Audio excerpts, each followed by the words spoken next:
Let's give a big round of applause for Dina.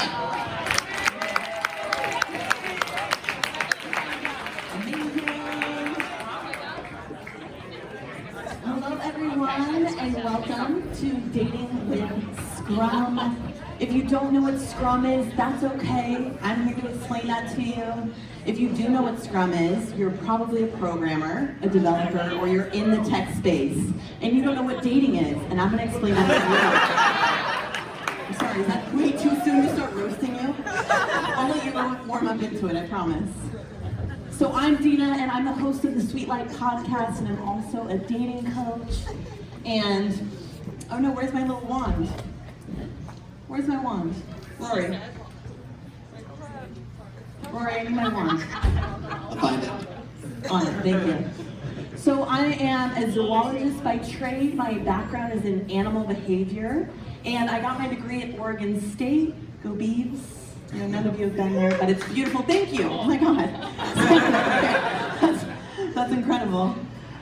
So my first job out of school, I was a wildlife trainer and educator, and I worked with animals of all shapes and sizes. I worked with songbirds and skunks and coyotes and deer and bobcats and this beautiful lynx that you see in this photo. His name is Boomer and he's beautiful.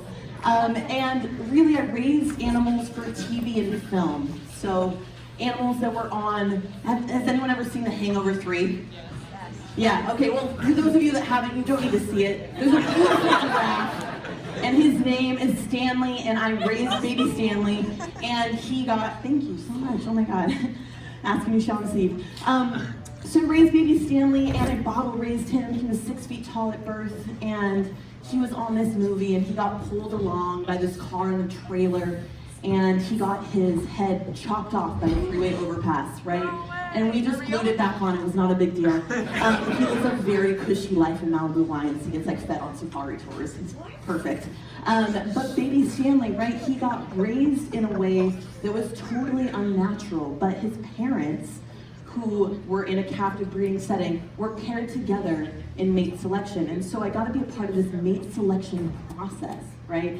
Animals like to be paired with other animals for certain reasons. They have preferences, just like we do, which is incredible. They have preferences on what they eat, on what they play with, their enrichment, and then also they like certain animals for certain reasons. So it was really beautiful to be a part of this process and watch the animals have all of this selection and just doing it without words, right? They could only do it through body language. And so I got to use all of my animal behavior background and pair it into my love for people and becoming a dating coach, right? So I help people with selection and dating and mate selection. And so they can use words, people can use words instead of just behaviors. So it's really exciting for me that I get to work with people and allowing them to achieve their dating goals, whatever it looks like to them. So more often than not, I started realizing that I was seeing the same kind of clients over and over again when I started my business. And they were people that were in the tech space. And I'm not saying that people in the tech space need more help with dating. So anyways, I started going to these meetup groups to start getting more technical language because I wanted to be able to relate to them on their level. So I went to particle physics and I went to quantum mechanics and all of it was very tricky. And then I went to this Scrum 101 meetup and I was like in love. I was like, oh my God, there's this framework with all this technical language and I can pair my warm fuzzy feelings in with that and it'll create this beautiful organic connection between tech world and my world, right? Which is like so fuzzy and so warm. And so it created Scrum for dating. And so I'm gonna go through, oops, I don't know how to work this. No, not that way. One more. Is it this one? Yes, okay, great. So Scrum. So what is Scrum? Scrum is a framework within which people can address complex adaptive problems while creatively and productively creating products of the highest possible value. I know I talk really fast, but I'm gonna explain it to you. So what they do in Scrum is they take this massive product, like a piece of software, and they break it down into small, manageable, bite-sized pieces that are easier to digest than a massive piece of software, right? And they have 4 formal events. So they have planning, right? Because if you fail to plan, then you plan to fail. And then they have daily scrums where they stand up and they say what they did every day. It's incredible. So much accountability. And then they have reviews and retros, which means they talk about what they did that week and then also what they want to do for the next week moving forward if they need to make any adjustments. And then the values, which are actually my favorite part. They have 5 values and they perfectly pair with values that you might want in a partner, in a forever partner, right? So commitment to your partner, commitment to work, commitment to your goals. I read this book by Jeff Olson that talks about committing to daily practices. And he talks about, this, like reading 10 pages of a good book, right? If you read it that day, it actually doesn't matter. But if you read 10 pages of a good book every day, that's 3,600 pages a year, give or take, right? That's 6 good books. And if you're reading 6 good books a year, that's 6 times more knowledge than you would have had if you weren't doing it daily, that daily practice, right? It's so important. The next one, courage. Having the courage to face yourself, to cultivate authenticity, to be who you are, to meet new people, right? To be courageous. Beautiful. Focus.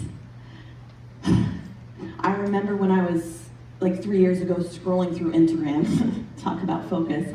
So scrolling through Instagram and I saw this quote and it really shook me. It said Einstein would have never created the theory of relativity if he had been binge watching Netflix and drinking a bottle of wine every night. And so I put down my bottle of Chardonnay and I turned off Breaking Bad. Thank you. And I decided to start making some goals, right? Start building a business plan, start moving towards my future, right? Towards my dating goals, towards my business goals. And then openness. The openness to meet new people, to meet new places, to go to new extremes, to new heights, maybe to explore some new sexual fantasies, right? Like we just learned about. Some openness. Gotcha, girl. Respect. So respect not just for yourself, but for others. And honestly, respect looks different for everybody. So recognizing what respect looks like for them, right? So when I worked with squirrel monkeys, their form of respect is screaming at each other. It's not normal for me, it's normal for them, right? So I have a tiny little squirrel monkey and I'm yelling at it. It's not normal for me, it's normal for them. And recognizing that that's how they show respect. Same as this big, beautiful bird I worked with named Dakota. She's a bald eagle from Alaska. She was 7.5 foot wingspan, gorgeous, beautiful bald eagle. And I'm adjusting some perching in her enclosure. They get these little sores on their feet called bumblefoot. You don't need to know that. And so I'm adjusting some perching and she's squawking at me. I hear her. I'm like, okay, Dakota, I got it. It's fine. And I'm adjusting it and I turn my back to her, which, by the way, Wildlife 101, don't turn your back on a wild animal. That's bananas. But I did. And so my back is to her and then I hear her wings and I was like, oh no. It's gonna be me or her, right? And pound for pound, just so you guys know, because you probably aren't experts on eagle wings and eagle talons, but eagle talons, pound for pound, 400 pounds per square inch, 10 times stronger than an adult human, right? And their talon pressure. So I turn and look and her talons are here. They're at my face. And I was like, oh, that fight or flight instinct moment. And I understand that her form of respect is physical dominance. So I punch her in the chest. And I felt very American in that moment. And I'm not recommending that you punch people in the chest, I'm not. But that's how Dakota spoke. Respect. So respect, right? It's different for everybody. So now I'm going to talk about how dating works in Scrum.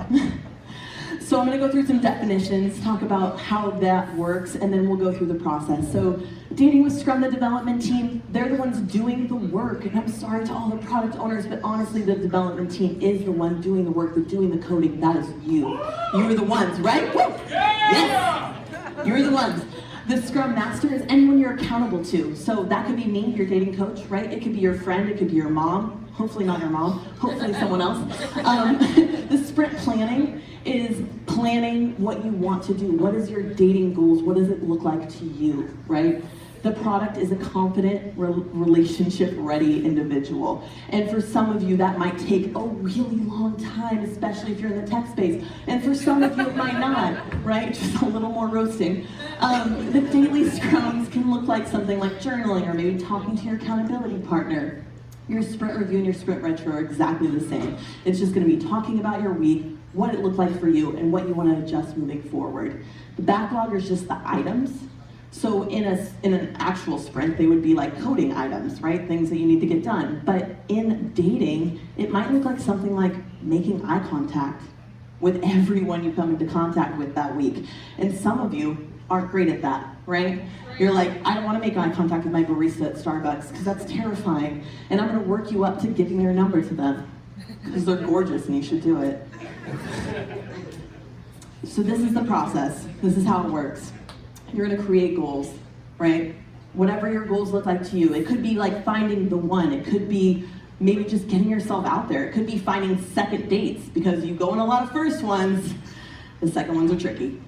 It could be breaking them down into weekly tasks. And then those would be daily practices that you do every day, right? To build to those weekly tasks. And you're gonna stay accountable to someone because that actually helps you to get things done. And you accomplish more. I'm gonna talk about some advantages here. You avoid feeling overwhelmed, and it simplifies any major life decision.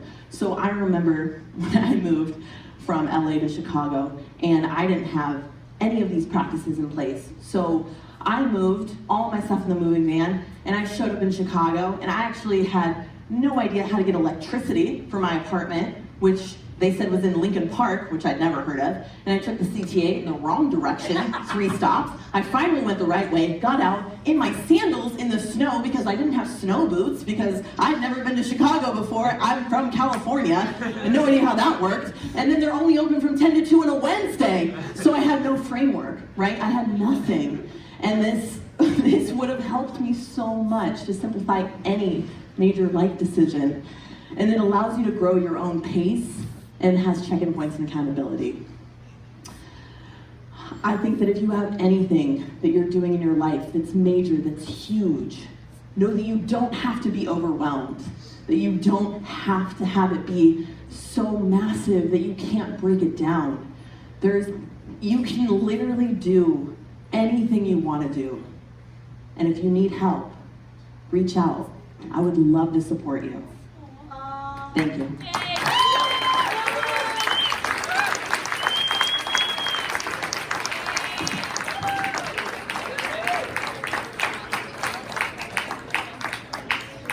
All right, we got 5 minutes for questions. Come on up if you got something you want to ask. I'm here. I'm just here. Ask me anything. Ask me about animals. You just answered it all. Thank you. All right, so I want to ask about something that you said, which was giving your number to the barista. Because my friends tell me this too, that you can't hit on people while they're working. Why not? I don't know, that's what they tell me. So I'm asking you. Yeah, do Because it. they can't, they have to be there, and it's their job to be nice to you, Sure. right? So you're kind of potentially reading into a situation where they're just doing their job Okay. and are trying to be nice because they have to. And they can't leave. Right. So if you're saying it's okay, what's the right way to approach it? You can give them your number, and then you can go. And if they want to call you, they will. Yeah. Don't stress about it. Zero stress. Okay. Yeah.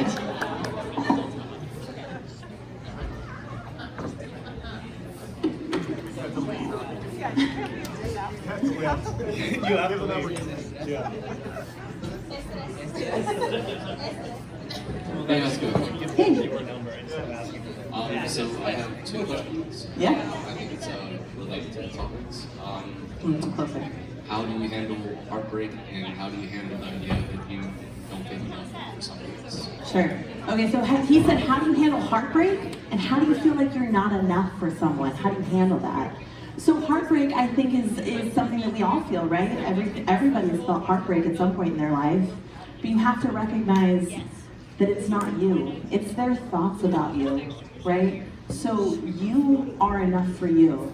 And you have to recognize that your love comes from yourself.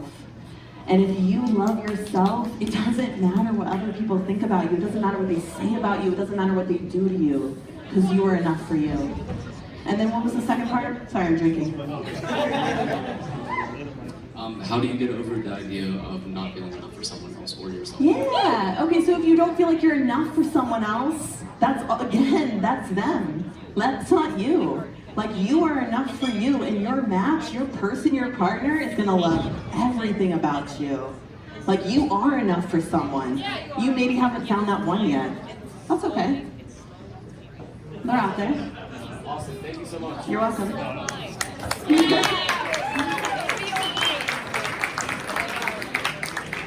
You didn't talk much about the process. Like, how do you split dating up into weekly sprints? Yeah, okay, cool. I'm glad you asked that. She said, how do you break Scrum up or dating up into weekly sprints?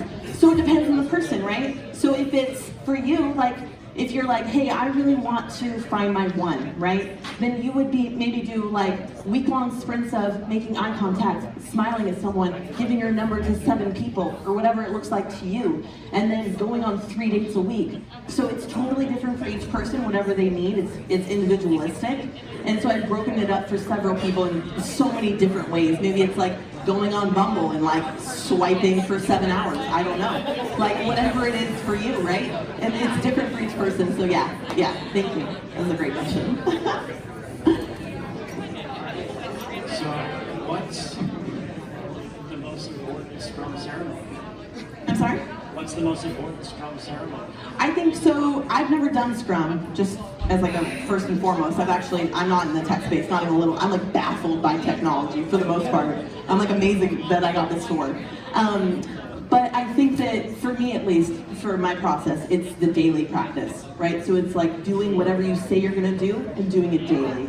So mindfulness, meditation, whatever your daily practice is, and making it a part of your existence. Yeah. All right, thank you. All right, let's get another round of applause for you.